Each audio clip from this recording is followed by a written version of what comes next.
Bueno, tengo que enviar la solicitud, creo. Ya, creo que ya. Ok, sí, justo. Y ahora se puede ver, ¿no? Sí, se ve bien. Justo. Pero se están viendo, o se está viendo lo de la presentación. No solo se ve solo dice primera carta de Timoteo. Sí, súper. Ok, tengo que ver cómo hacer esto. Bueno, pues.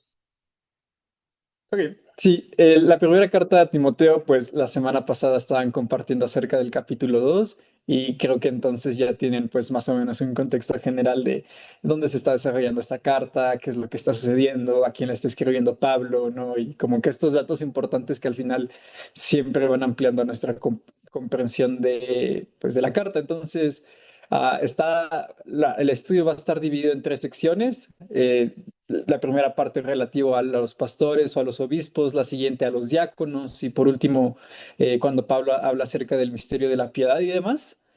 Y pues bueno, antes de poder comenzar, pues les pediría que me acompañen en oración. Entonces, pues si podemos orar para poder comenzar, es lo mejor.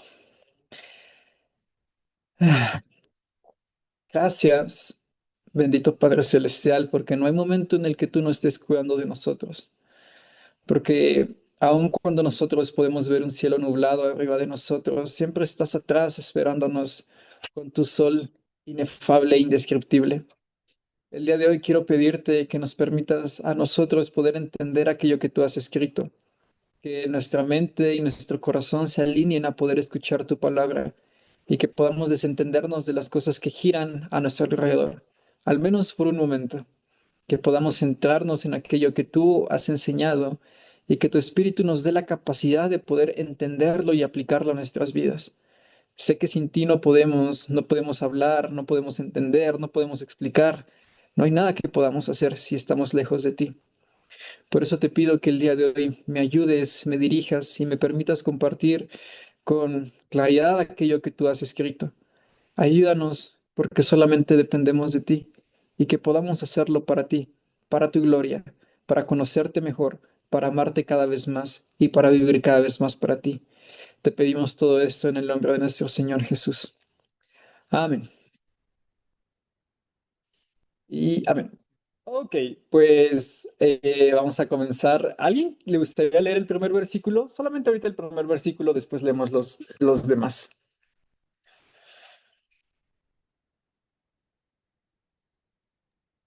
Yo lo leo. Palabra fiel, si alguno anhela obispado, buena obra desea. Ok, bueno. Este capítulo es una continuación de lo que nosotros estuvimos viendo más o menos, o sea, no está desconectado de lo que pasó en el capítulo 2. Al final es una carta y siempre tiene que tener esa cohesión. Y comienza pues a hablarnos acerca de lo que ya vemos desde el versículo 1, que es el obispado, ¿no? Esto hace que este capítulo sea fundamental en la organización del servicio dentro de la iglesia, su gobierno y cómo nosotros podemos elegir a líderes dentro de la iglesia. Piénsalo así. Si el capítulo 2 habla acerca de la adoración dentro de la iglesia, cómo deben de orar los hombres, cómo deben de orar las mujeres y demás, el capítulo tercero nos habla acerca del carácter de las personas que van a liderar o presidir esta oración y el cuidado que estas personas deben de tener por la iglesia. Entonces, nosotros vamos a ver ahorita una serie de virtudes, de cualidades acerca de los siervos de Dios dentro de la congregación, pero me gustaría hacer una matización y es que todas las características que nosotros vamos a ver no son culturales ni tampoco son contextuales. Es decir, que no dependen del lugar en el que una persona se encuentra, sino que es lo que Pablo busca, lo que llama o lo que manda, que deben de contar las personas que quieran presidir, que quieran saber cómo conducirse dentro de la casa de Dios. ¿Por qué esto que te menciono es importante? Bueno, porque creo que a veces cuando estudiamos Primera de Timoteo tendemos mucho como a pensar que las cosas que están escritas son muy contextuales, son por lo convulso que era la iglesia en Éfeso O a veces decimos, no, pues es que depende mucho del lugar en el que se encontraba. Pero cuando tú empiezas a estudiar todas las características que están aquí escritas, pues te das cuenta que no son contextuales, que no son cuestiones culturales o contingentes. Y debemos de entender eso para estudiar toda la carta. Lo que leemos en el capítulo 1, capítulo 2 y los demás capítulos, insisto, aunque pueden tener evidentemente aspectos culturales que lo afectan, van mucho más allá de eso. Por último, no debemos pasar por alto que cuando el Señor Jesús, digo esto como a modo de introducción, caminó en la tierra, tal como lo encontramos descrito en los evangelios, se esmeró bastante en formar a los líderes o a los futuros líderes de la iglesia. O sea, piensa en todos los discursos que tuvo con sus discípulos, esos momentos en los que simplemente se acercaba con ellos, ¿no? Y que la Biblia dice que, por ejemplo, cuando comienza el Sermón del Monte, que dice que se acercó a sus discípulos, después pudieron llegar más personas, pero en ocasiones el Señor Jesús se acercaba solamente a ellos, como después de la alimentación de los 5,000 y demás. ¿Por qué te digo esto? Porque a través de esto nosotros aprendemos que el Señor Jesús dedicó gran tiempo para formar a los líderes. Y lo que nosotros estamos viendo entonces en este capítulo con Pablo es justamente la forma en la que él continúa el ejemplo del Señor Jesucristo, la forma en la que él pone por letra aquello que Jesús puso por obra. O sea, si Jesús estuvo constantemente formando a sus discípulos para que pudiesen mostrar este carácter, Pablo está describiendo el carácter de un cristiano por medio de palabras, siguiendo precisamente el ejemplo de Cristo de formar líderes, de disipularlos y de verdaderamente prepararlos para la posición tan importante a la que Él los ha llamado. Y bueno, dicho esto, ahora sí podemos comenzar bien con el versículo 1 que dice, palabra fiel, si alguno anhela el obispado, buena obra desea. Pablo comienza diciendo que sus palabras son verdaderas y deben tomarse con seriedad. Ese es el sentido de la palabra fiel. O sea, es como cuando Jesús dice, de cierto os digo, digamos lo que es un poquito la idea que está de fondo con lo que está diciendo ahorita Pablo con palabra fiel, es como algo que debe de ser tomado en serio. Lo que se dispone a hacer Pablo es mapear lo que un ministro de Dios ha de poseer en cuanto a virtudes o cualidades. Y primeramente nos dice que si alguno, algunas versiones en inglés enfatizan hombre, dice anhela el obispado. Y creo que, insisto, antes de continuar, me gustaría que pudiésemos detenernos a analizar la palabra obispado u obispo, o estas cosas que a veces nosotros podemos utilizar de forma intercambiable o que a veces no podemos tener tan clara la diferencia, si es que la hay, entre obispo, entre pastor, entre anciano, entre diácono y demás, ¿no? Para empezar, pues la palabra obispo proviene del griego que es episcopos y un teólogo llamado Georg Bruck nos dice que debemos ver que es muy probable que los ancianos, que los obispos o supervisores sean sinónimos para referirse a los hombres que habían sido designados para el liderazgo de las congregaciones locales. Es decir, lo que nosotros llamamos pastores, ¿no? Los pastores de la Iglesia de Dios. Esto se expresa en otras partes del Nuevo Testamento, como en Hechos 14 y como en Hechos 20. Otro teólogo nos dice que los obispos, y utiliza también la palabra pastores o ancianos para este teólogo, citado por Calvino, estas palabras son intercambiables, o sea, no está haciendo una diferencia entre, un obispo es esto, un pastor es esto y un anciano es esto, sino que la enseñanza general del Nuevo Testamento que siguen estos teólogos es que estas palabras son intercambiables, pero que se utilizan para enfatizar cierto sentido de la función que tiene una persona encargada de presidir una iglesia. Entonces nos dice que los obispos son aquellos ministros de la palabra de Dios ordenados para gobernar la iglesia.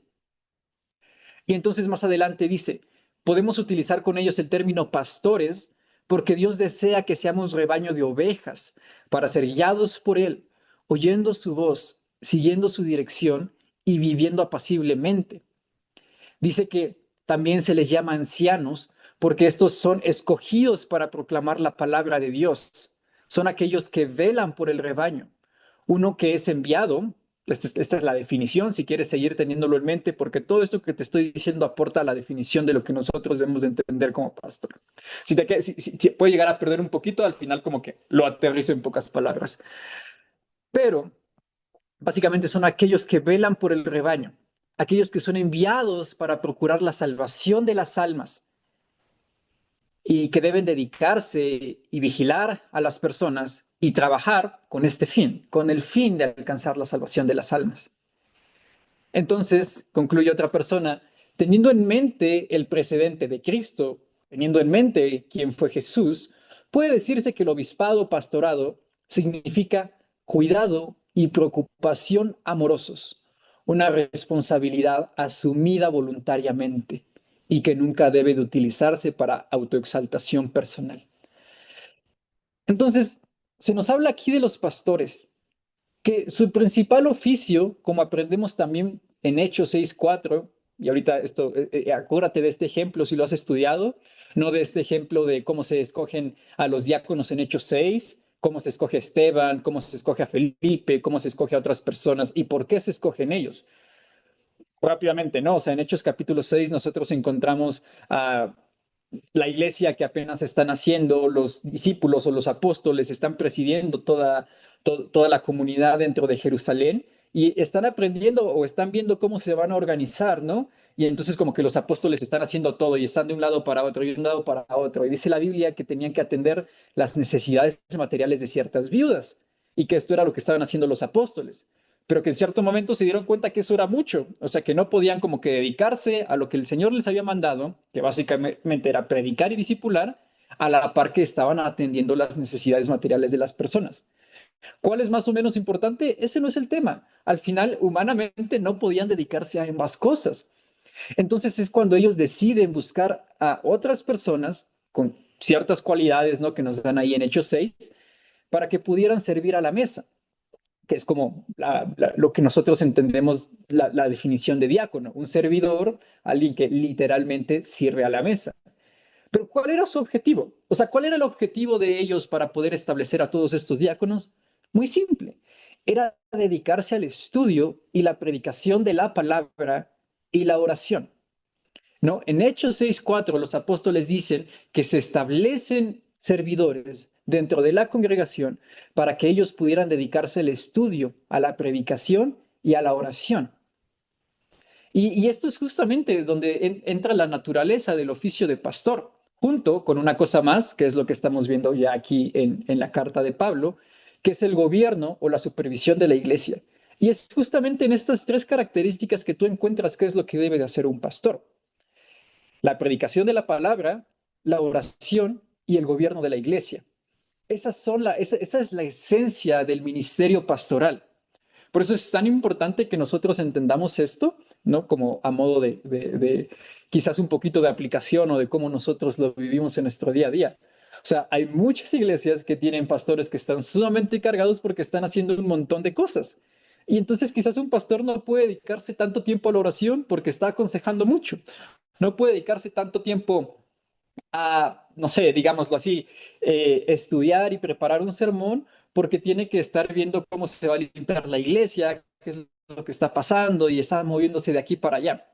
O sea, si nosotros en este momento no tenemos esa posición de pastor, probablemente estemos como que buscando alguna o haciendo alguna otra actividad dentro de la iglesia. Y debemos de tener en mente eso. Nuestro trabajo como personas que sirven en una congregación es facilitarle a nuestro pastor que pueda dedicarse a la predicación, a la oración y al gobierno de la congregación. O sea, como alivianarle la carga de tal suerte que verdaderamente pueda dedicarse en aquello que Dios le ha mandado. No es que no pueda barrer, no es que no pueda tocar en la alabanza, no es que no pueda hacer más cosas, sino que, insisto, humanamente no puede uno hacer todo. O sea, no puede uno ensayar 2, 3 horas un instrumento y ensayar 2, 3 horas un sermón y estar orando 1 hora o 2 horas y luego todavía aconsejar personas o servir en su familia o pasar tiempo con sus hijos. O sea, al final, el Señor ha dividido las cosas en la iglesia de tal suerte que cada persona puede aportar en su particular responsabilidad. Y otra vez, como justamente decía el comentario la semana pasada, sin necesidad de que nosotros veamos a una más importante, más o menos importante por lo que está haciendo. O sea, a veces el problema radica en que nosotros decimos, bueno, es que eh, si solo si la predicación sí, la consejería es lo más importante y no sé, o sea, puede perder humildad por el hecho de no estar haciendo otras cosas o puede que yo me sienta menos porque yo soy el que tenga que estar limpiando las cosas y demás. Y es como, no, ese no es el enfoque, esa no es la actitud, ese no es el corazón. El propósito es entender a qué lugar te ha llamado el Señor en este momento de tu vida y ser fiel en eso. Voy a profundizar en un poquito más, o sea, en este comentario un poquito más adelante, justamente cuando hablemos de los diáconos y respecto de ¿qué onda con todo lo que nosotros podemos llegar a hacer y por qué no deberíamos agüitarnos o entristecernos si por ahí en algún momento estamos haciendo cosas que no parecen tan importantes? Pero bueno, respecto a los obispos, nos dice Calvino, dice, no es cosa baladí ser representante del Hijo de Dios al desempeñar un oficio de tal magnitud, o sea, hablando del pastorado, cuyo objetivo es erigir y extender el reino de Dios, procurar la salvación de las almas que el Señor mismo ha comprado con su propia sangre y gobernar la iglesia que es herencia del pueblo, que es herencia de Dios. No, no es poca cosa, no es algo importante. Y esto va en conexión con lo que nosotros estamos viendo en el versículo 1, que dice Pablo que si alguno anhela el obispado. Y esto es súper importante o súper interesante porque nos permite hablar acerca de los anhelos. Pero antes de continuar, me gustaría hacer algo, que es terminar de leer los próximos 6 versículos para que pueda pasar a la siguiente diapositiva y tener presente ahora sí como lo que va a estar ahí en la descripción. Entonces, ¿alguien que pueda leer los próximos 6 versículos, por favor?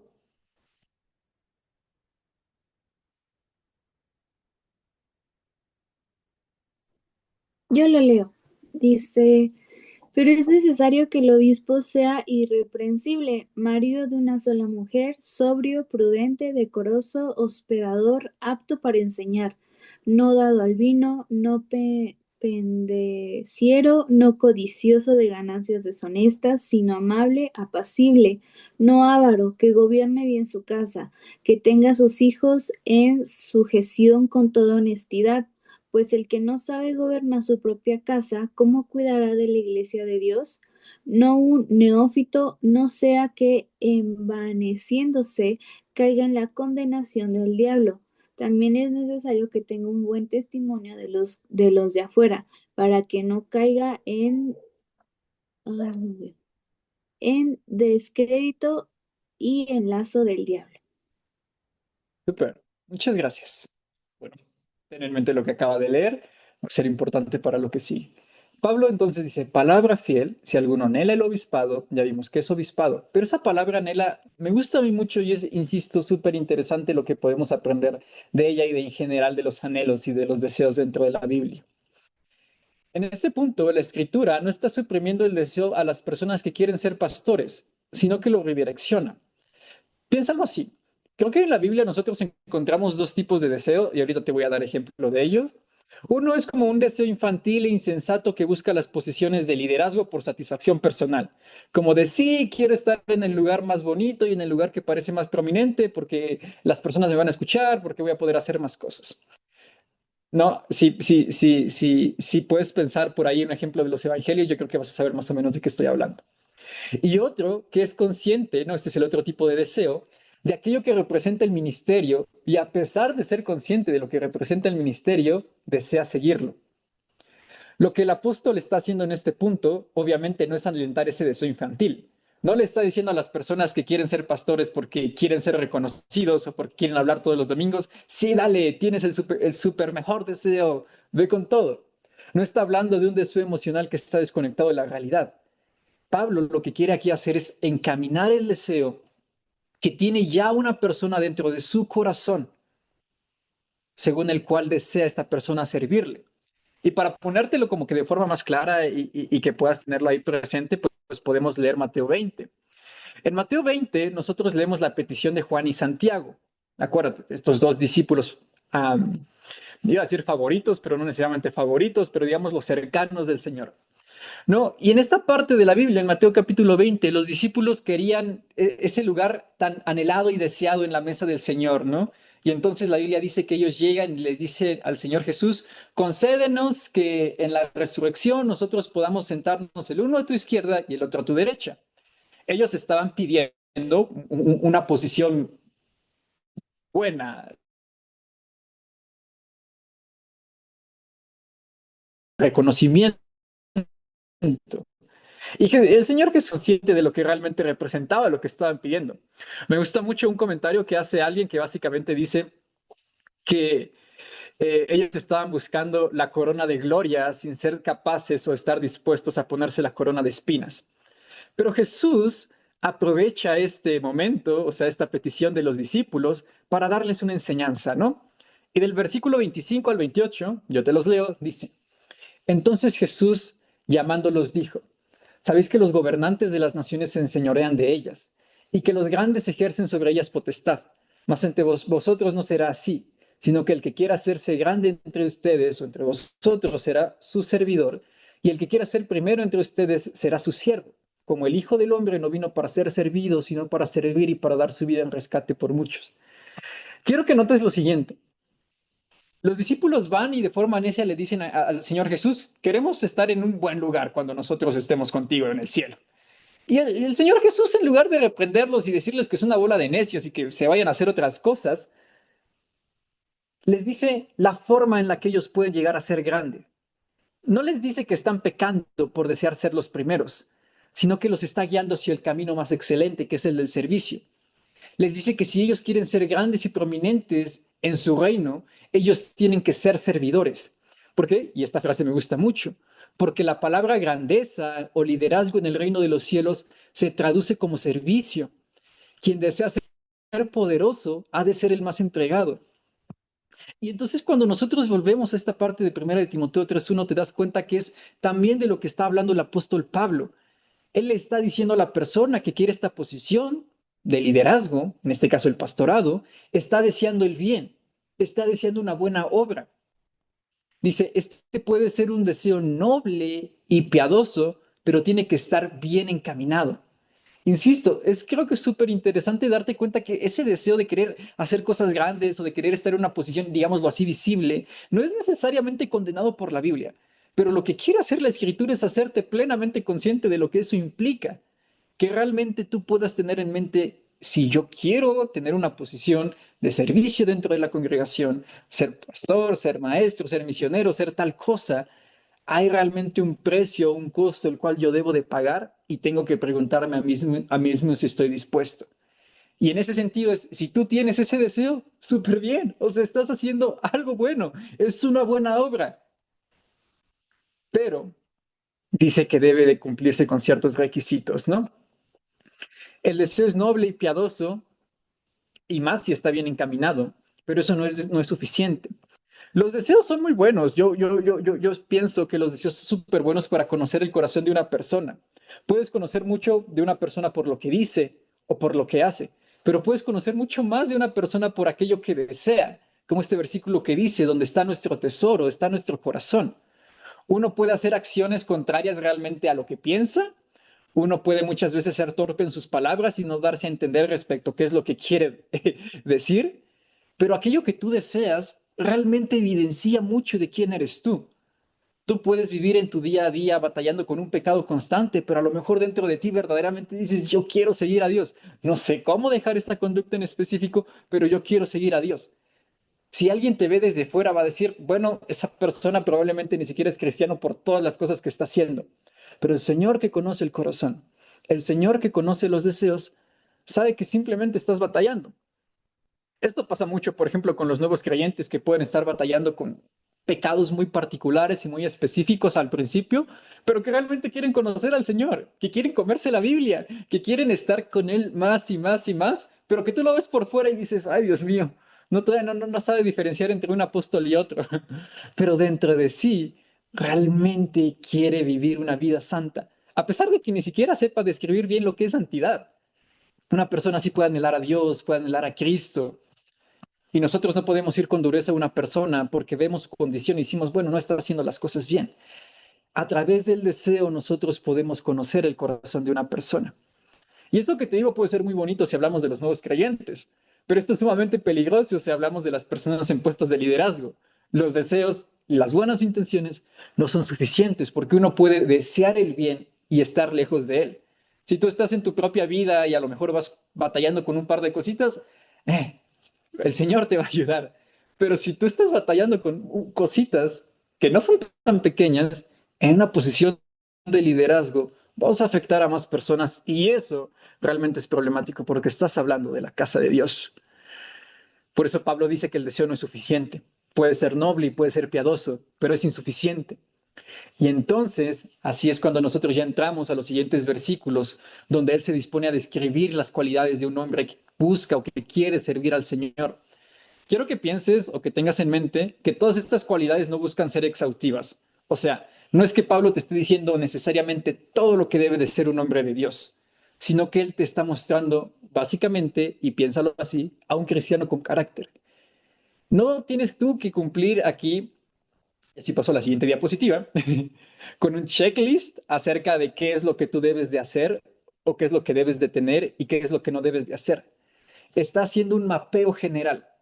Es como, no necesariamente tiene que tener una persona en mente, pero si tú quieres darte por ahí una idea de qué tan cerca o no estás de poder cumplir con las cualidades de alguien que quiere servir a Dios, piensa a lo mejor como green flags o red flags. Y creo que es realmente, o sea, no lo digo solamente como algo que nosotros podamos entender, lo digo genuinamente como algo que nosotros podemos usar de muy buena manera para entender qué es lo que quiere decir Pablo en estos versículos.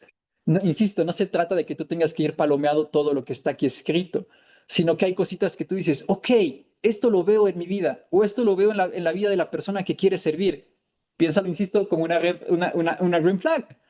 Pero si por otro lado esas cosas que Pablo te está diciendo, no hagas, no seas peleonero, no seas avaro, no seas tal, tal, tal, eso es como una red flag.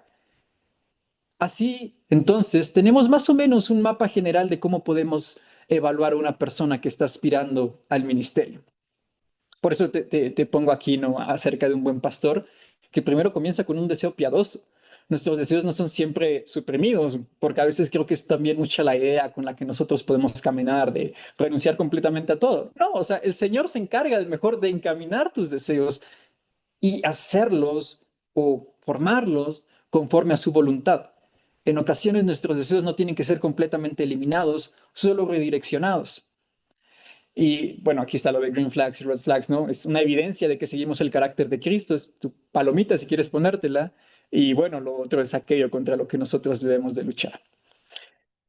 Por eso me gustó mucho, y esta frase quedaría mejor después de leer todas las características, pero si quieres tenerla desde ahorita, esta frase de Matthew Henry que dice, si un hombre desea el oficio pastoral y por amor a Cristo y a las almas de los hombres, estaba dispuesto a negarse a sí mismo y a soportar dificultades dedicándose a ese servicio, buscaba ser empleado en una buena obra y su deseo debía ser aprobado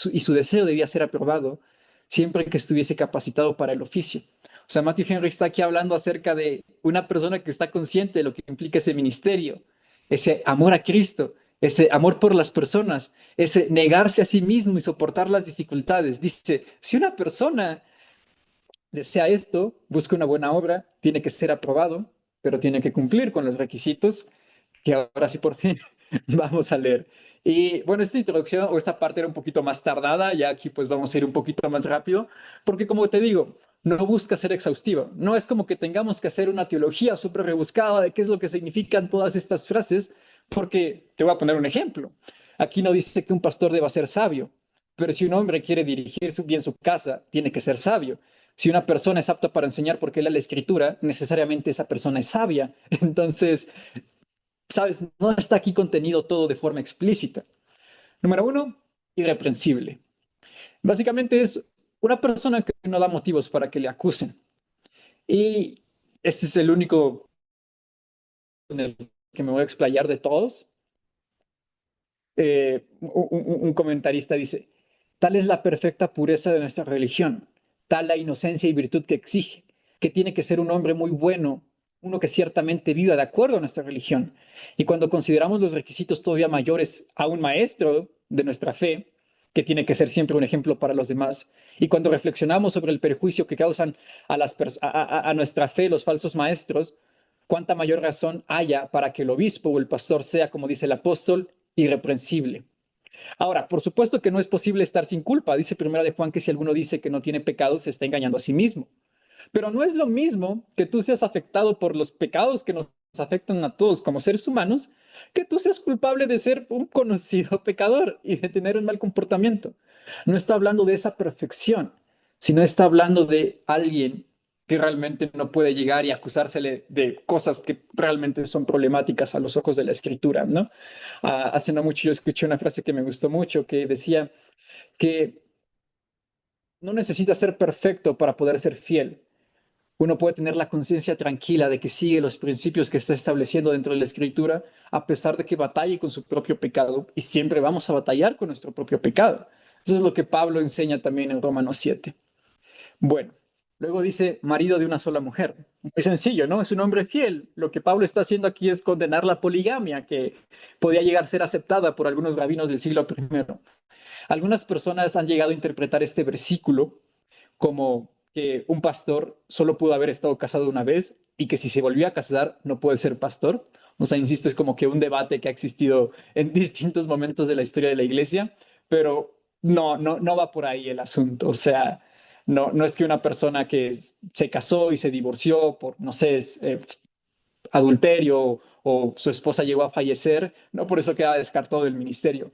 Se refiere única y sencillamente a la fidelidad que es propia de cualquier hombre de Dios. Y obviamente no solo al acto de serle infiel a tu esposa, sino sabemos que la Biblia enseña que esto va mucho más allá, a nuestros propios deseos, a nuestro corazón, aquello que nosotros vemos, ¿no? Este adulterio del que habla el Señor Jesús que puede hacerse con el corazón, con los ojos, sin necesidad de involucrar un acto físico.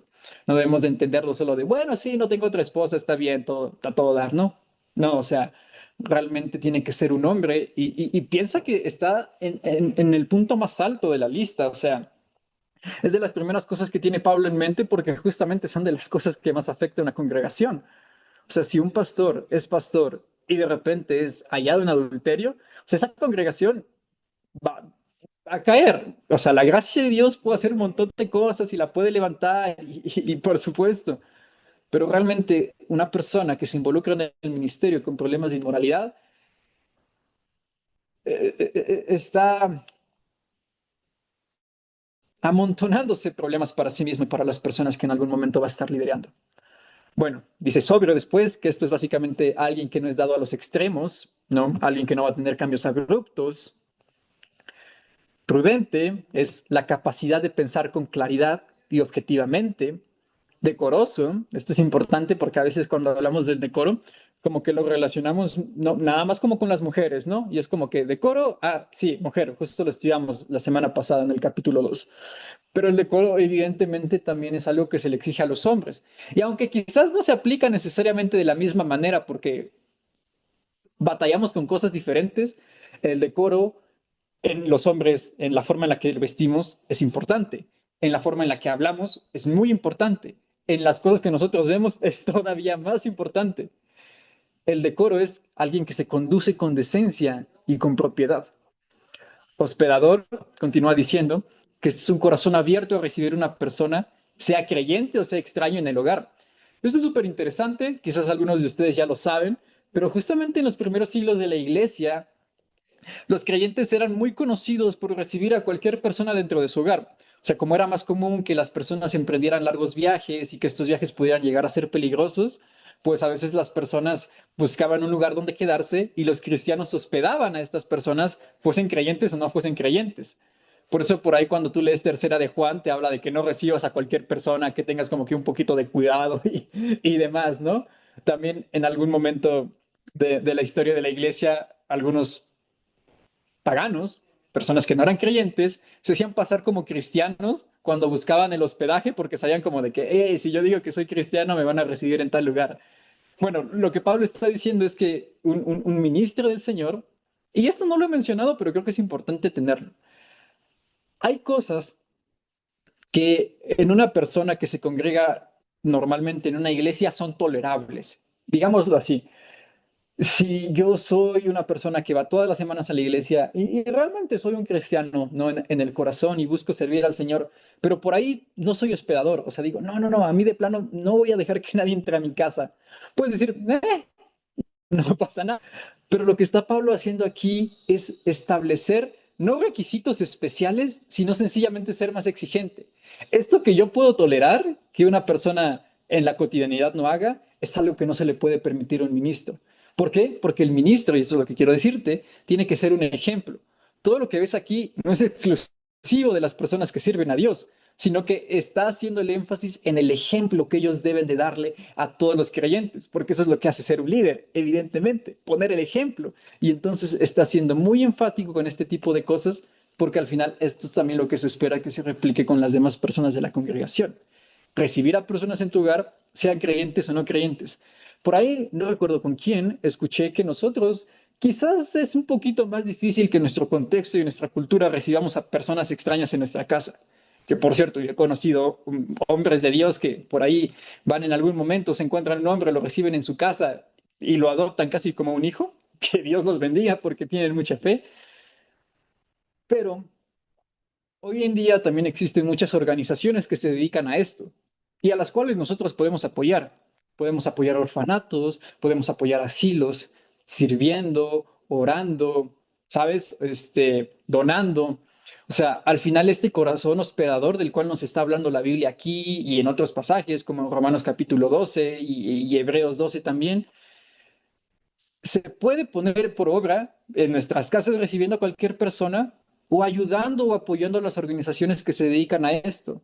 No es que nosotros les estemos delegando la responsabilidad, pero compartimos la responsabilidad con estas personas a través de estas organizaciones que te digo, los que reciben migrantes o los que apoyan migrantes.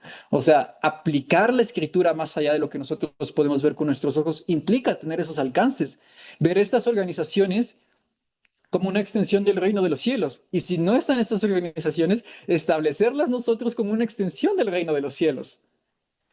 Bueno, continúa diciendo, apto para enseñar. No lo he mencionado, pero también es importante, y este es el momento adecuado para hacerlo, que prácticamente todas las cualidades que nosotros estamos viendo aquí son morales. O sea, son cuestiones de carácter, de cómo tú te comportas en tu día a día, de cómo tú actúas como persona. Pero esta parte va un poquito más allá e implica más una habilidad que tú tienes que desarrollar, implica algo que tú tienes que practicar.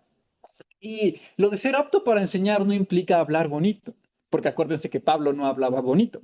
Pablo mismo dice, yo soy tosco, yo soy medio torpe con mis palabras, no sabemos si era tartamudo, no sabíamos si era súper aburrido escucharlo, pero él dice, yo soy torpe con las palabras, pero tengo mucho conocimiento. Cuando dice que es apto para enseñar, es una persona que conoce las escrituras y que es capaz de poder explicarlas. ¿No? Básicamente alguien que sabe cómo aplicar la escritura en el momento adecuado, en el contexto, en el contexto y de la forma adecuada. Y obviamente para esto, pues nosotros, ¿qué tenemos que hacer? Estudiar, o sea, no hay más. No nos va a llegar por osmosis el conocimiento, nosotros tenemos que sentarnos con el Señor y buscar aprender, buscar conocerlo cada vez más y poder explicar aquello que es. Porque creo que a veces, y específicamente con esta parte que te digo que no es tan moral, podemos excusarnos y decir, bueno, es que yo no tengo el talento para hablar o no tengo la capacidad de retener y demás y demás. Y es como, es una cuestión primeramente de disciplina y segundo, si el Señor te ha llamado para eso, Él te va a dotar, pero tú necesitas esforzarte. Hay muchas personas que utilizan esta idea de que, bueno, yo no tengo el don o no tengo el talento como para decir, bueno, no lo puedo hacer. Y es como simplemente negligencia manifiesta de decir, bueno, ya, o sea, no es para mí. Cuando en realidad tú te pones a pensar, pues la mayoría de personas han tenido que prepararse y aprender mucho para poder verdaderamente expresarse con manera o de una manera adecuada, ¿no? Yo personalmente no creo haber nacido como con un don para hablar o algo así. Yo creo que los últimos años de mi vida me he dedicado demasiado a poder crecer en esta habilidad para realmente poder ser de bendición en lo que yo creo que el Señor me ha llamado. Pero, ¿sabes? No es algo que ha aparecido. Pienso también en la historia, por ejemplo, de George Whitefield, ¿no? Uno de los grandes predicadores y uno de los grandes despertares si tú estudias como cuál fue parte de su juventud, incluso antes de conocer al Señor, él tomó clases de actuación y él hacía, participaba en esta clase de obras y en el futuro las personas que lo escuchaban pues daban testimonio de cómo eso podía verse reflejado, ¿no? En sus predicaciones al momento de enfatizar ciertas cosas, de utilizar las expresiones, de a lo mejor hacer tonos con la voz o de dramatizar ciertas porciones de la escritura. Al final, si eso puede aportar para que más personas conozcan al Señor, a darle, ¿no? Sigue diciendo, no dado al vino, y no sé, creo que ya es un poquito tarde y como que voy muy atrasado, pero bueno, voy a tratar de avanzar hasta donde se llegue. Pero dice, no dado al vino, que es no ser adicto al alcohol, no emborracharse. Creo que esto depende mucho de qué es lo que te enseñan en tu iglesia, entonces no me voy a meter tanto ahí. O sea, lo que te digan en tu iglesia, eso haz. Si tú me preguntas a mí, creo que un creyente puede beber alcohol, yo te diría, sí. Si en tu congregación va a ser súper mal visto, no lo hagas. O sea, sencillo, ¿sabes? Creo que al final lo que nos enseña la escritura es aprender a someternos a nuestros hermanos. Y si en el contexto latinoamericano, por ejemplo, es muy problemático para un creyente beber alcohol, que lo es, sencillo, no hay que hacerlo. Si tú te vas a Europa, en Europa no vas a tener ningún problema por beberte una cerveza con tu pastor, pero allá, aquí probablemente vas a ser muy mal visto y vas a cajarle problemas a tu congregación y en general ¿sabes? A la iglesia del Señor, al testimonio de quién es Cristo. Entonces, a veces, por más que nosotros podamos creer que la escritura no nos lo permite, tenemos que ser muy cautos porque puede ser más problemático. Yo por ahí justo tengo experiencias de cómo ha sido problemático. Entonces, ¿cómo te lo enseño? Dice no pendenciero, que básicamente significa alguien que no sea peleonero, que no se pelee ni física ni verbalmente, ¿no? O sea, no se refiere, es muy sencillo, ¿no? Es alguien que no vaya ahí agarrándose a golpes con todo el mundo. Recuerdo una vez yo escuché el testimonio justamente de eh,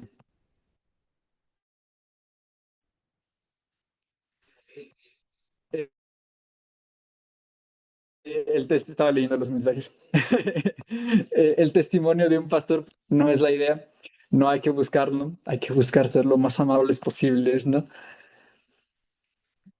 Porque justamente lo que está haciendo Pablo en esta porción es como que ligar esta parte de no ser dado al vino, no ser pendenciero y no ser codicioso de ganancias deshonestas, lo está ligando con ser amable y con ser apacible y con no ser avaro. O sea, están como que ligados. No pendenciero, ser amable. No codicioso de ganancias, no, perdón, no dado al vino, ser amable.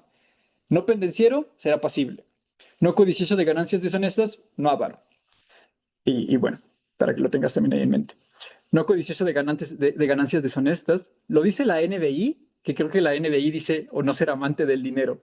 Ambas frases engloban muy bien qué es lo que está queriendo transmitir aquí el apóstol. Esto creo que ya no tengo que ser como que súper explícito o tener que poner muchos ejemplos. De los mayores peligros para un ministro de Dios es el amor al dinero. Y sí, aunque la Biblia enseña que el obrero es digno de su salario, un ministro no debe esperar abundancia material al momento de involucrarse en el ministerio. O sea, si realmente alguien quiere vivir una vida cómoda y tener todas sus necesidades materiales satisfechas en todo momento o poder tener una vida con ciertos lujos, dedícate a otra cosa. No creo que no puedas, pero si tú quieres realmente servirle al Señor en su iglesia, aléjate, o sea, odia el dinero, si es posible.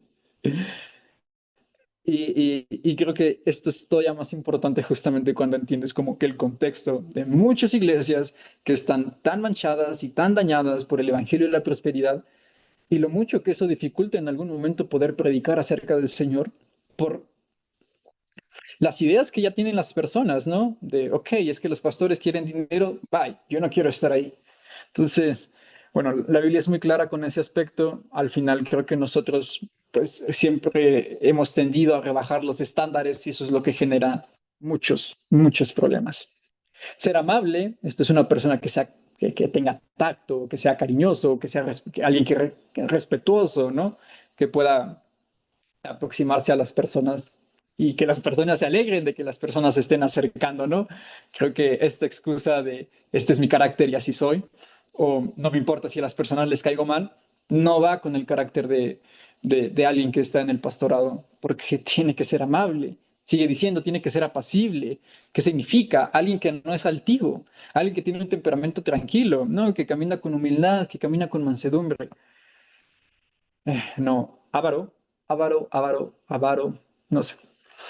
Es alguien que no persigue el dinero. Otra vez, alguien que está en su corazón verdaderamente insertada la avaricia, es alguien que debe mantenerse lejos del ministerio. Calvino decía lo siguiente, vuelvo a repetir, que el hombre que no está dispuesto a soportar la pobreza pacientemente, el hombre que no está dispuesto a soportar la pobreza pacientemente, inevitablemente se convertirá en una víctima de una perversa y despreciable avaricia. Seguimos y dice, buen gobernante del hogar. Esto es muy simple y a la vez es muy importante. Y es que sepa guiar a su familia, porque su familia justamente es lo más importante. Porque creo que también muchas veces las personas que están sirviendo dentro de un ministerio tienen la idea de que la familia y el ministerio están peleados, pero en realidad a los ojos de Dios cada cual tiene su lugar.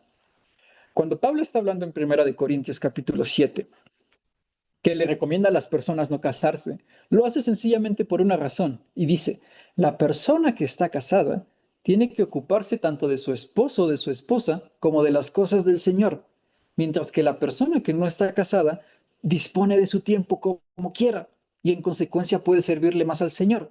¿Significa que están peleados? No, significa que cada uno tiene su lugar. El problema por el cual también muchas personas sufren dentro de la iglesia o se alejan también en algún momento de la iglesia es porque están dentro de familias que se dedican más a la iglesia que a su hogar. Y eso es un problema, eso es un pecado, porque el Señor ha dispuesto que ambas cosas no estén peleadas. Me gusta a mí mucho cómo lo explica, lo expone un pastor y básicamente dice, si tú le dices al Señor que tienes que renunciar a tu familia por el ministerio, le estás diciendo al Señor que su voluntad no es perfecta. Porque el mismo Señor que te está diciendo que sirvas en la iglesia es el mismo Señor que te dice que ames a tu esposa. Y si tú no puedes amar al Señor por servir a la iglesia, le estás diciendo que su voluntad no es perfecta, porque no la puedes cumplir al mismo tiempo. Eso es una mentira. Ambas cosas son compatibles, pero tienen que establecerse bien las prioridades. El hombre primero busca al Señor, la mujer primero busca al Señor y luego sirve a su esposo y sirve a su esposa. Decía un pastor, la necesidad más grande de mi familia es que yo sea más como Cristo. Cuando yo estoy buscando al Señor, yo voy a ser un buen esposo, yo voy a ser una buena esposa. Y insisto, no es que mi servicio al Señor esté peleado con mi familia, sino que a través de amar a mi familia es que yo estoy sirviendo al Señor. Y esa es la forma correcta que a mí me parece que lo tenemos que ver, porque insisto, y quizás ustedes también tienen muchos ejemplos en mente, hay muchos problemas o muchas personas que en algún momento dicen, bueno, yo no quiero estar más en la iglesia porque mi papá era pastor y se la pasaba todo el tiempo y me desatendía a mí. Ya te hablaba desde arriba que hay un problema también, no solo con los pastores, sino con los servidores, sino que hacen que los pastores tengan que hacer un montón de cosas. Pero lo más importante es su relación con el Señor, su familia y el ministerio. Y a través de eso una persona puede ser cada vez más eficaz. Si tú quieres servir al Señor en tiempo completo, no te cases y ya está. Pero si ya te casaste o piensas casarte, tu prioridad va a ser tu familia. Y justamente lo dice Pablo, porque quien no sabe gobernar su familia, ¿cómo va a poder gobernar una iglesia? ¿No? Hay quienes dicen que en nuestra familia nosotros tenemos una pequeña iglesia. Y sí, o sea, al final un pastor puede entenderse que tiene hijos espirituales y si ni sus propios hijos carnales están ahí haciéndole caso, o sea, como que es muy humano sentir que va a haber tensión dentro de la iglesia si las personas ven que sus hijos están haciendo ahí un borlote, ¿no? Entonces, lo más importante es la familia y reconocer que el Señor no tiene una voluntad peleada, que podemos amar a nuestro esposo, amar a nuestra esposa y servir al Señor, ambas cosas al mismo tiempo, dándole gloria a Él. Y nos ahorraremos muchos más problemas. Continúa diciendo, no un neófito. Neófito básicamente significa recién plantado. O sea, no debe ser un nuevo creyente que aún no ha echado raíces. Me gusta un comentario que hace Matthew Henry porque cuando lo estás leyendo dice, no un neófito, no sea que envaneciéndose caiga en la condenación del diablo, que significa que, bueno, cuando nosotros estudiamos la historia de Lucifer, básicamente sabemos que fue un ángel que se le subió el ego y el Señor lo expulsó. Y básicamente es lo que está advirtiendo aquí Pablo. Un neófito puede enorgullecerse muy rápido porque no es consciente de lo que implica el ministerio y le va a pasar lo mismo que le pasó al diablo. Matthew Henry dice, debemos de guardarnos del orgullo porque es un pecado que convirtió a ángeles en demonios. Al final, una persona que apenas se está acercando al Señor no entiende realmente todo lo que puede llegar a implicar el ministerio y puede tomarlo con ese deseo muy vano. Y creo que justamente Santiago y Juan es un ejemplo muy claro de eso. O sea, no llevaban mucho tiempo con el Señor, no sabían lo que representaba la cruz, no sabían todo lo que les iba a venir después. porque apenas estaban siendo plantados. Y creo que esto es muy importante también para que nosotros no corramos y podamos tener paciencia en lo que el Señor nos llame, cuando el Señor nos llame, y que busquemos estarnos preparando. O sea, al final no se trata de hacer grandes cosas para el Señor, sino de serles fieles en aquello que nos ha puesto, sea parezca mucho o parezca poco. Y luego dice, buen testimonio en el mundo, para que no caiga en descrédito y en lazo del diablo. Bueno, esto es muy simple, ¿no? La integridad implica que nosotros seamos la misma persona en todos lados y que implica que podamos ser bien vistos por las personas tanto dentro de la congregación como fuera de la congregación. Ahora, esto no significa que no puedan decir nada de nosotros, eso es inevitable. Acuérdense que el Señor Jesús en algún momento en los evangelios justamente dice que en algún momento se levantarán en contra de nosotros y darán falso testimonio. No nos acusarán de ciertas cosas mintiendo. Entonces, no se trata que no haya acusaciones en contra de nosotros, sino de que estas acusaciones sean falsas. No es la ausencia necesariamente de comentarios, sino de la veracidad de estos comentarios. Y bueno, con esto justamente tienes ya más o menos un mapeo de lo que es un carácter con cristiano. Perdón, un cristiano con carácter. Una persona que sabe quién es el Señor Jesús y busca imitar constantemente su ejemplo de entrega, de dedicación en las escrituras, de ser una persona amable, de ser una persona que no se pelee, de no ser una persona codiciosa.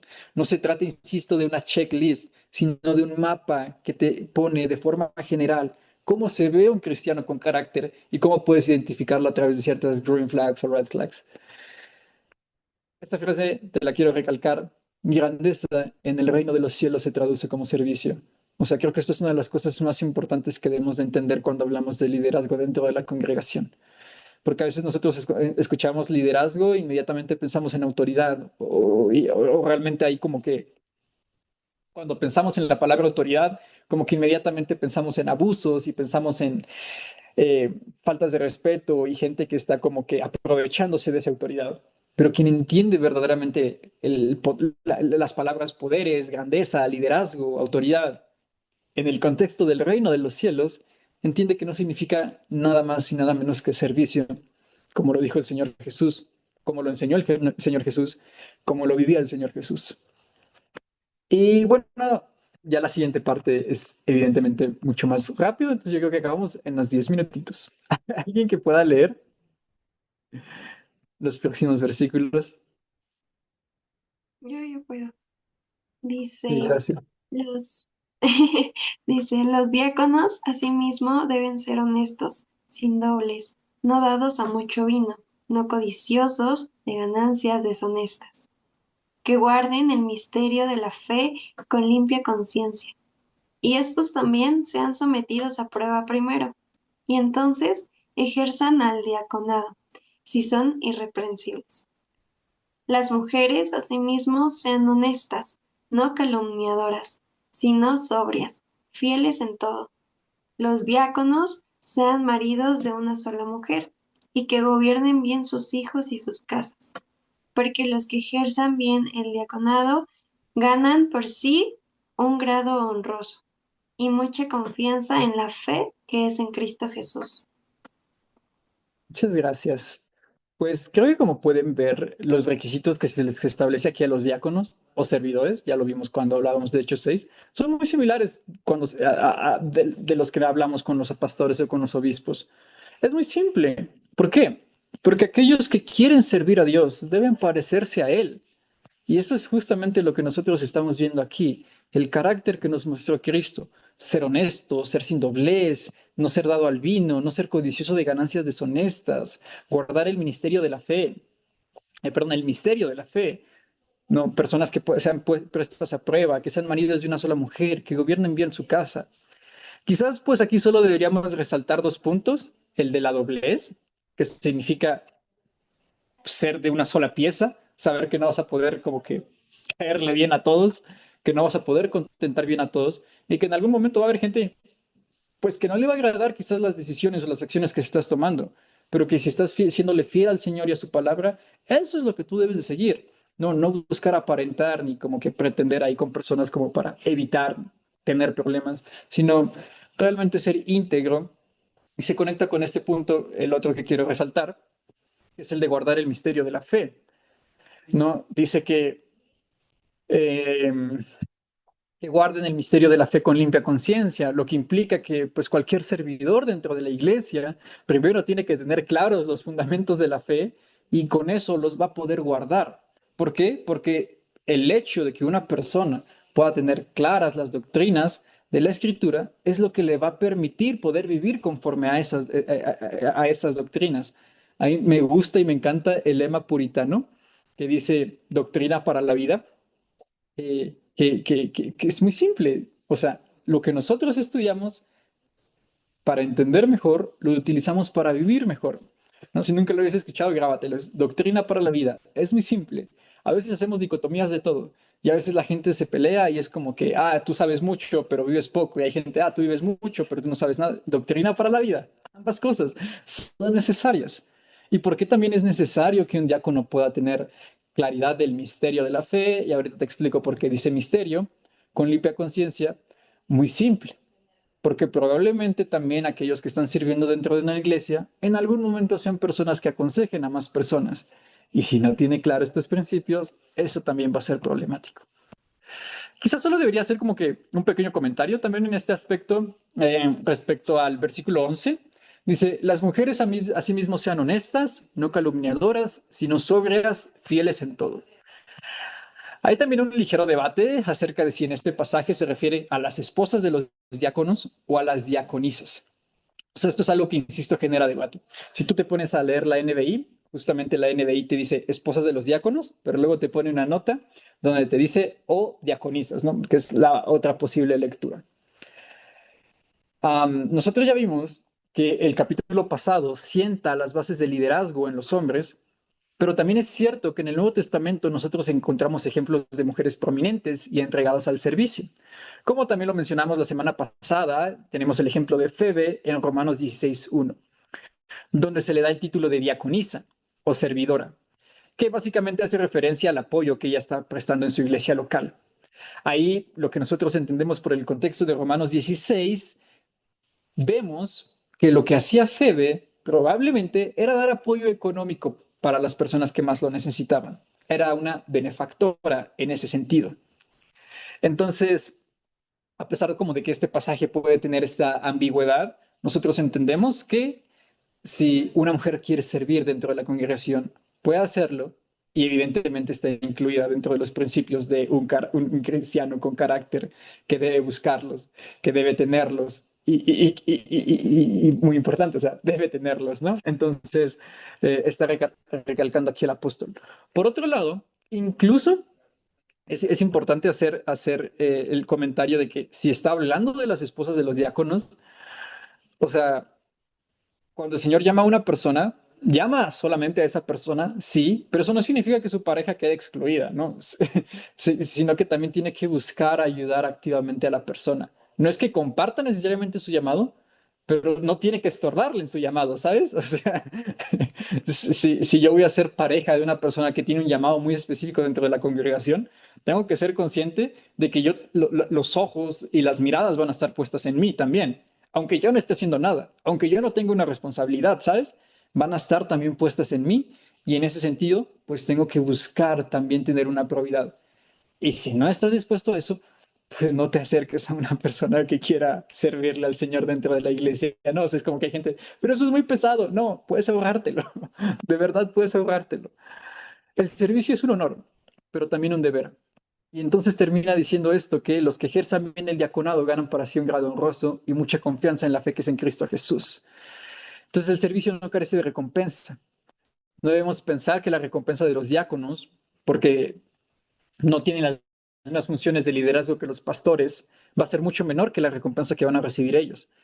Aquello que el Señor nos dará corresponde no solamente al tamaño de la obra que nosotros hicimos, sino de la fidelidad que nosotros prestamos en su servicio, en el servicio que Él nos dio, porque Él nos dio un llamado y un servicio según nuestra capacidad. Y esto recuerdo muy bien que lo reflexionaba hace mucho tiempo y justamente lo platicaba con Mar hace mucho tiempo, no sé si ya se acuerda, pero yo le decía como que me chocaba un poquito pensar cómo es que las personas, cómo es que nosotros como creyentes vamos a recibir recompensas en el cielo, si hay gente a la que el Señor ha llamado a cosas súper grandes y hay otros que parece que son cosas muy chiquitas, ¿no? Ponte a pensar lo que hizo Billy Graham para el Señor, esa enorme obra que él hizo. Y ponte a pensar en un pequeño misionero que fue enviado a una tribu caníbal en una de las islas del Pacífico. ¿Quién va a recibir mayor recompensa? Vas a decir, no, pues Billy Graham, porque él hizo muchas más cosas. Pero la otra persona no tuvo elección. La otra persona siguió el mandato del Señor, mandándolo a esa pequeña isla de 20, 30, 50 personas. No podemos pensar que el Señor es injusto cuando una persona solo le fue fiel y le obedeció, que porque alguien tuvo más frutos va a recibir muchas más recompensas. Lo importante entonces no es ese tamaño gigante de la obra que nosotros podemos hacer, que si haces una obra gigante, excelente, porque es mejor para el reino. Pero lo importante no es ese tamaño de la obra, sino la fidelidad al llamado particular. Si el Señor llamó a Billy Graham a predicarle a millones y llamó a John Patton a predicarle a una tribu indígena en el Pacífico y mataron a su esposa, no va a recibir menos que uno que otro, porque él fue fiel al Señor hasta el fin y él cumplió con lo que el Señor le llamó. Al final también, insisto, nuestras expectativas como que están aquí muy dañados por nuestra como que cultura de recompensas y de que, bueno, el que más hace, el que más gana, en teoría, aunque eso no es así, como que es la forma en la que establecemos nuestra forma de pensar, nuestro mindset, es problemático y el reino de los cielos no funciona de esa forma. Y al final da igual, o sea, si el Señor te da mucho o poco, lo que te va a dar felicidad en el cielo es que vas a estar con Él, no que tengas ahí una casa súper gigante, ¿sabes? O sea, tú lo vas a ver y eso es lo que va a llenar tu corazón por el resto de la eternidad, no que te ponga en una posición prominente en el cielo y demás, ¿sabes? Eso es secundario. Dice que entonces los diáconos tendrán el respeto de los demás. Esto significa que la iglesia va a reconocer su valor. Y por supuesto también debemos verlo esto de la siguiente manera. Si la Biblia dice que los diáconos recibirán honor, nosotros, si somos parte de la iglesia, tenemos que buscar darle ese honor a los servidores, buscar honrarles y reconocerles a aquellos que están sirviendo. Entonces ahí ya tienes su próxima tarea. Al próximo servidor que tú veas dentro de tu congregación, diácono, pastor, reconócelo y agradecele qué es lo que está haciendo. Porque está diciendo aquí que lo recibirán, que ganan para ser un grado honroso, entonces nosotros somos llamados a darle ese grado honroso. Y esa última parte donde dice mucha confianza en la fe que es en Cristo Jesús, hay una versión que dice, y estas personas ganan mucha fe al momento de hablar de su fe en Cristo Jesús. Y me sorprendió mucho esa versión, no sé si sea NTV o NBI, pero dice que los diáconos, por su servicio, por su buen servicio, ganan mucha confianza al hablar del Señor Jesús. Y créeme que eso es muy importante. Muchas veces las personas te van a escuchar más por la seguridad con la que hablas que por tu capacidad de poder elaborar un argumento súper bien estructurado. O sea, no se trata como de tener toda la cosa en mente, pero si lo hablas con mucha seguridad. O sea, a mí me ha pasado un montón de veces que platico con personas y es como de tengo que escucharte porque lo estás diciendo con mucha seguridad. O sea, necesito escucharte solo por la seguridad con la que estás hablando. No entiendo quizás lo que estás diciendo o no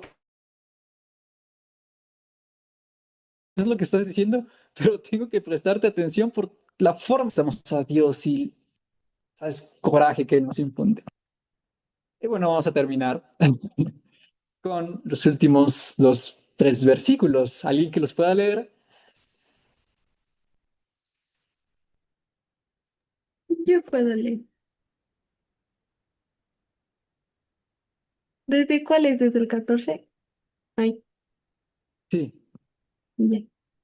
Esto te escribo aunque tengo la esperanza de ir pronto a verte, para que si tardo sepas cómo debes conducirte en la casa de Dios, que es la iglesia del Dios viviente, columna y baluarte de la verdad. E indiscutiblemente grande es el misterio de la piedad.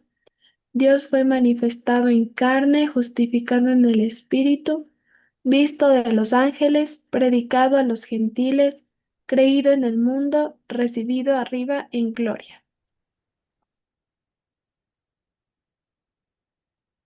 Súper. Pues esta última parte nos habla acerca de la iglesia y Cristo. Pablo comienza diciendo, esto te escribo. Pablo escribe porque no puede ir a ver a Timoteo. Piénsalo así, hace 2000 años Pablo no se estaba limitando por la distancia. No podía estar cerca de su discípulo y aún así buscaba la forma de acercarse con él, de bendecirle y de servirle. A veces, y esto estoy hablando de mi experiencia personal, me gustaría estar con una persona para bendecirle, compartirle una palabra, darle algún ánimo, orar por ella, pero digo, ay, estoy muy lejos. Pero luego pienso en el apóstol Pablo que no tenía, que estaba consciente de sus limitaciones físicas, pero no por eso cesaba o se terminaba su deseo de bendecir o de servir. Nota entonces que él tenía la voluntad de transmitir las verdades del Evangelio por todos los medios que le fueran posibles. O sea, él no tenía TikTok porque no había TikTok. Entonces, no es un ejemplo para nosotros justamente que tenemos tantos medios para poder testificar o discipular, que es como lo que estamos haciendo, ¿no? En este momento, buscar no limitarnos por la distancia para poder conocer más acerca del Señor Jesús. Y eso es una bendición y algo que debemos procurar de forma más constante. Pero Pablo, por supuesto, no renuncia a la presencialidad, al hecho de estar con la persona enfrente, y por eso dice, aunque tengo la esperanza de ir pronto a verte, porque estar de verdad frente a la persona es tan importante para la comunión cristiana, porque así como puede ser de bendición transmitir por redes sociales, eso jamás va a sustituir el hecho de poder estar al lado de tu hermano o de tu hermana. Eso es justamente lo que él dice en Romanos 1:11, donde dice, espero poder ir a ustedes para comunicarles algún don espiritual, ¿no? Y poder ser confortados ustedes y yo ser confortado, ser ustedes confortados por mí y yo ser confortados por ustedes. Cuando tengamos la posibilidad de convivir con nuestros hermanos de forma presencial, no tenemos que huir, sino que tenemos que aprender a gozar de esa comunión que el Señor nos ha brindado en cualquier lado. Esa es una de las mayores bendiciones que de verdad el Señor nos ha dado. Cuando de verdad entiendes que todas aquellas personas que profesan fe en Cristo, estén donde estén, pueden regalarte momentos hermosos de comunión, a pesar de que no los conozcas, a pesar de que sea la primera vez que los veas, es hermoso. Yo me acuerdo que hace unos meses conocí a un chico, su padre es marroquí, por lo tanto no era cristiano, su madre era alemana y él creció en Alemania y me estaba platicando su testimonio y lo conocí una semana después de que se bautizó, ¿no? Y recuerdo que mientras él me estaba compartiendo, me lo decía todo con tanta felicidad que los dos acabamos abrazando y llorando, ¿no? De lo hermoso que fue el momento, de ver cómo el Señor lo había alcanzado, de ver cómo el Señor lo había transformado. Porque hay una cosa especial que el Señor hace cuando estamos junto con nuestros hermanos y no es algo que debemos de perder por el hecho de que pues el Internet nos facilita tantas cosas, ¿no? Y dice, para que si tardo sepas cómo conducirte en la casa de Dios. Pablo lo que está haciendo a Timoteo en esta carta es mostrarle cómo debe conducirse en la casa de Dios. Así no va a tener excusa. Pablo ya lleva muchos años trabajando con Timoteo, entonces Timoteo ya sabía, pero aún así Pablo quería recordarle de forma clara qué es lo que debía tener en mente. Por lo tanto, si Timoteo no tenía excusa, nosotros tampoco la tenemos. Dios nos ha mostrado cómo conducirnos en su casa y en cada aspecto de nuestra vida cristiana. Y termina diciendo que la casa de Dios es la iglesia del Dios viviente. Esta asamblea de creyentes que se reúne es propiedad del Dios vivo, nada más y nada menos. Y entonces aquí encontramos cuál es la naturaleza de la iglesia, qué es y qué debe hacer. Dice Pablo que es columna. Esto significa que es aquello sobre lo cual se sostiene, es el sostén sobre la cual la verdad descansa. No es que la iglesia cree la verdad, sino que la iglesia expone la verdad. Si alguna vez has estudiado la historia de la Reforma Protestante, puedes tener en mente cómo es que Martín Lutero fue a clavar sus 95 tesis en la Catedral de Wittenberg, ¿no? Y ese momento es justamente el ejemplo de lo que nosotros debemos ser como la iglesia. No es que la catedral ahí en sí mismo y en ese momento haya inventado la verdad, simplemente la expuso. Eso es lo que hace una columna, dar el espacio para que la verdad pueda descansar, la verdad pueda ser vista, la verdad pueda ser estudiada. Y es también que es el baluarte o el fundamento sobre el cual descansa, es decir, es quien se encarga a la iglesia de defender la verdad en contra de las artimañas del error. El error siempre ha estado presente, la herejía siempre ha estado dentro de la iglesia desde los tiempos de los apóstoles. Pero lo único que hacía o que hace todavía hoy en día la herejía es avivar nuestros corazones para que nosotros podamos combatirla y proclamar el verdadero evangelio. Quería contarte una historia acerca de eso, pero ya no tengo tiempo. Entonces, La iglesia es columna y baluarte de la verdad. Es la columna y el fundamento sobre el cual descansa. ¿Cuál verdad? La verdad de Cristo, la verdad proclamada acerca de Él, que es lo que Pablo está justamente ahí describiendo. Dice, Dios fue manifestado en carne, justificado en el Espíritu, visto de los ángeles, predicado a los gentiles, creído en el mundo y recibido arriba en gloria. Dice Charles Spurgeon sobre esto, observen que el resumen completo del Evangelio dado aquí es contenido en 6 pequeños enunciados, que están escritos de tal forma en el griego original que algunos piensan que eran un antiguo himno, y es posible que hayan sido usados como tales en la iglesia antigua. Pero cuando tú empiezas a estudiar esta parte, te das cuenta de que este es el contenido del Evangelio. Dios fue manifestado en carne. Esto es la encarnación del Señor Jesús, verdaderamente hombre, verdaderamente Dios que, que fue justificado en el Espíritu. O sea, aquí está hablando acerca de su muerte y de su resurrección, porque fue contado como pecador, pero fue declarado justo cuando el Espíritu Santo, dice Romanos 1:4, lo resucita y así fue declarado que era hijo de Dios y que el propósito o que su sacrificio tuvo propósito, visto de los ángeles, lo cual significa que los ángeles estaban atentos a todo lo que estaba sucediendo. ¿Por qué? Porque los ángeles podían conocer muchas cosas acerca de lo que Dios había hecho o de lo que Dios, sí, de lo que Dios había hecho a lo largo de la historia de la humanidad. Pero en el momento en el que vieron a Cristo, vieron un aspecto de Dios que no habían conocido, esa misericordia de hacerse como una de sus criaturas, compartir su naturaleza, someterse a sus propias leyes y expresar de mayor y de forma más gloriosa el amor de Dios de forma que ellos nunca habían visto. Por eso estaban tan atentos. Predicado a los gentiles que desde el Antiguo Testamento te das cuenta de que eso es un milagro. El hecho de que una persona haya cambiado por completo su concepción y su forma de pensar por una persona que era completamente ajena a su cultura hace 2 años y lo sigue haciendo hoy, eso es una locura, donde sea que él es. Entonces tienes la encarnación, la vida perfecta de Cristo, su muerte, su resurrección y su glorificación o exaltación. Ese es el Evangelio y está aquí de forma más escrita, más clara y más precisa. Y pues eso sería todo lo que quería compartirles el día de hoy. Muchas gracias. Muy bien, qué padre. No sé si alguien tenga algo que comentar, decir, pero la verdad es que estuvo muy, muy padre. Y siento que no lo había yo visto de esa manera. Está muy impresionante cómo, pues Dios usa tu voz para saber todas estas cosas y también que podemos aprender, ¿no? Aunque decimos, no, pues son poquitos versículos. Pero no, o sea, tiene mucho contexto y como dice Fran, no, o sea, faltaron muchas cosas que decir, pero es impresionante como con una sola palabra, incluso una sola cosa, pues podemos aprender mucho, ¿no? Entonces, no sé si alguien quiera decir algo más. No sé si Ana quiere decir. No, a mí también me encantó, la verdad, como pues todo lo que nos enseñó, la verdad es que sí estuvo muy padre. Cuando yo lo leí, la verdad, yo dije, ah, pues lo entiendo, ¿no? Es como que lo que debemos de hacer, lo que Dios espera de nosotros, si servimos, pero ahorita, así como nos lo explicó Fran, y las cosas, ¿no? Pequeñas cosas, ¿no? Algo que, bueno, dos cosas que a mí me llamaron mucho la atención es el versículo 13, ¿no? Que cuando tú ejerces ese servicio a Dios, ahora sí que tu ganancia, como decía, más que una ganancia de dinero o incluso de más que un honor, porque sí, claro, cuando tú ejerces ese servicio, muchas veces sí, cierto, Dios te exalta, ¿no?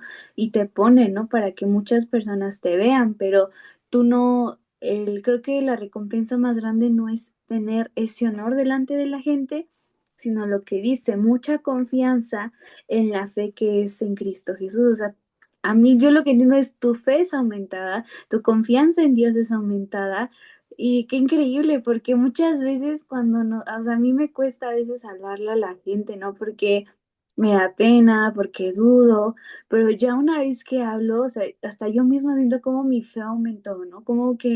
como que mi confianza en Dios aumentó, ¿no? En decir, wow, o sea, yo lo vi en la vida de alguien más, ¿no?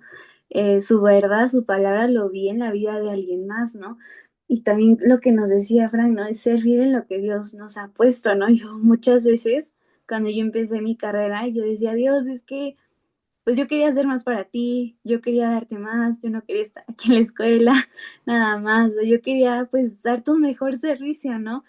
Y eso es algo que Dios me ha enseñado, ¿no? Y ahorita me lo vuelve a confirmar, ¿no? O sea, yo te di esto, yo te puse en esta escuela, en esta universidad, con estas personas, séme fiel a mí, ser fieles a Dios en lo que Dios ya me ha puesto, ¿no? En lo que Dios ya nos ha dado a cada uno. No creer que decir, no, o sea, quizás yo sirvo aquí, tú sirves allá y yo soy mejor, no, o sea, Dios nos ha puesto en un lugar a todos por una razón, ¿no? Y también lo que decía Fran, ¿no? De cómo poco a poco Dios también te va como que enseñando o capacitando. Yo me acuerdo, o sea, yo al inicio, cuando yo empecé a servir, o sea, yo tenía de verdad mucha ansias por servir, porque yo decía, Dios, yo, pues yo quiero hacerte útil, ¿no? Yo veo cómo muchos sirven, te son útiles, yo también quiero ser útil en tus manos. Pero yo siempre decía, Dios, mira, en todo menos con niños, yo no puedo con niños, no, y no sé cómo enseñarles, no voy a poder, decía todo menos eso, o sea, de verdad, todo menos eso. ¿Y dónde creen que Dios me puso? Pues de niños, pero aún yo he visto, ¿no? Cómo Dios me ha enseñado a darles clases, a hablar con ellos, a escucharlos, a ser paciente, y todo eso es algo que pues Dios va trabajando en nosotros cuando Dios ve un corazón dispuesto a servirle, ¿no? También como nos decía Fran al inicio, Dios conoce el corazón.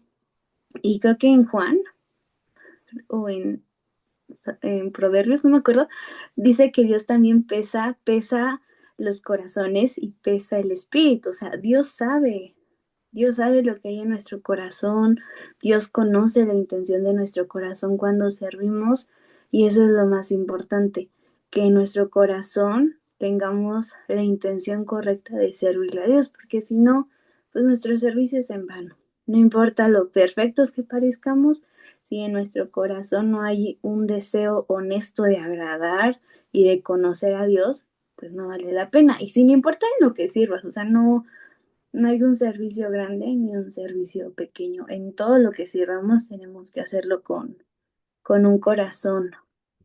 Pues sí, un corazón que le agrade a Dios. Ujú. Y no sé si alguien más quiera compartir algo, algo que aprendió o algo que no entendió.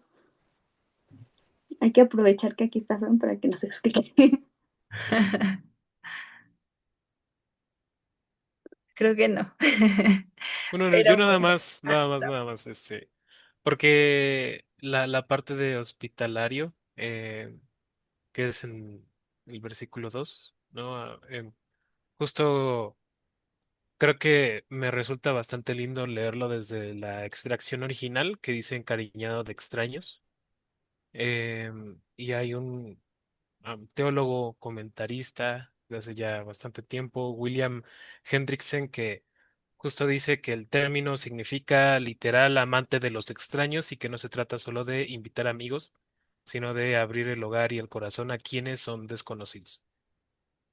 Otro que se llama John Stott dice la hospitalidad era indispensable en el mundo antiguo, justo como lo mencionaba Fran, donde las posadas eran pocas y a menudo peligrosas, y el hogar del líder cristiano debía ser un lugar de acogida y seguridad, ¿no? Entonces, creo que justo, ¿no?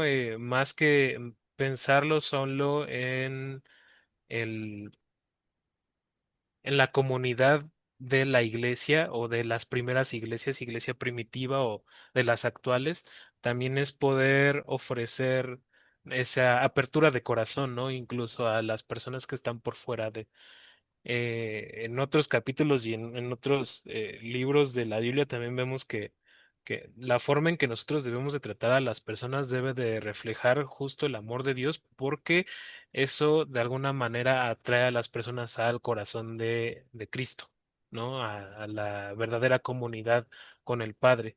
Y creo que pues todo empieza desde sabernos necesarios dentro de esa comunidad, de esa relación ya sea pastoral de diácono, que bueno, es más común como llamar diáconos en iglesias presbiterianas, ¿no? En la iglesia ortodoxa y demás, pero de alguna manera cumple un propósito principal en los diferentes nombramientos o denominaciones de la iglesia, ¿no? La importancia es justo, ¿no? El corazón abierto al amor por el desconocido, el amor por el necesitado y y el extraño, ¿no? Es eso. Nada más. En realidad, simplemente era como eh, ampliar un poquito porque me gusta mucho cómo se escucha en el original, cómo se lee, más bien, cómo se puede entender. No solo es hospitalidad de dejar entrar a personas como a una casa y que se duerman, no, es literal la atención y el amor a. Sí, yo creo que a veces es un poquito difícil, ¿no? Porque a veces como que tienes que convivir con personas que no son como que muy fáciles. No es muy fácil ser como que hospitalarias y pues Dios nos dice, o sea, con todos, ¿no? No solamente con quien te caen bien, no solamente con quien es amable contigo, ¿no? O sea, es muy cierto, ¿no? No sé si les pasa, pero a mí, para mí es más fácil ser amable con alguien que también es amable o que es respetuoso, a ser amable con alguien que es grosero, que se enoja fácilmente o que tiene un carácter muy pesado, o sea, es difícil, ¿no? Pero como también veíamos, ¿no? El servirle a Dios es tener un carácter como el de Él, ¿no? Y pues hay que pedirle a Dios que nos ayude a ser más apacibles, a, pues sí, ¿no? A poder ser un mejor hospedador en nuestro corazón con las personas que están a nuestro alrededor. No sé si alguien más quiera decir algo.